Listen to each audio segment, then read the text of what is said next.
Xin chào mọi người, thì hôm nay chúng tôi sẽ test thử máy hàng ZX7 200A mini Sasuke.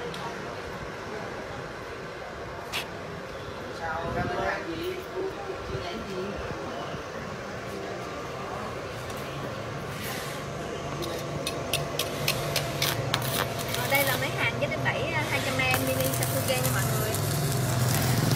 Đây, bộ hàng đang test thử chai hàng 2,6 ly. Lửa cháy rất là mạnh luôn, kéo rất là ngọt luôn nha mọi người. Đây là quai hàng 2,6 ly rồi, còn đây là quai hàng 3,2 ly. Thì máy hàng 200A Sasuke này sẽ đạt hiệu suất tối đa với quai hàng là 2,6 ly, nhưng mà mình có thể hàng được với quai hàng là từ 2,6 ly đến 3,2 ly. Đây, như mọi người có thể thấy được cái đường hàng của nó rất là đẹp và rất là dày luôn.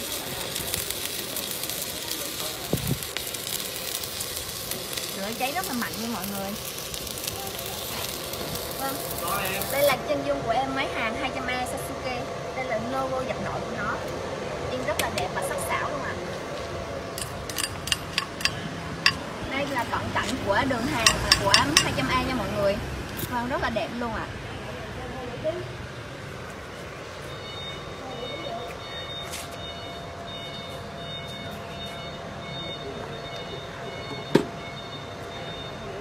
Máy hàng 200A này sẽ được dùng cho thợ chuyên cũng được, mà hộ gia đình thì dùng vẫn ok nha mọi người. Video đến đây là kết thúc rồi. Xin cảm ơn mọi người đã theo dõi nha.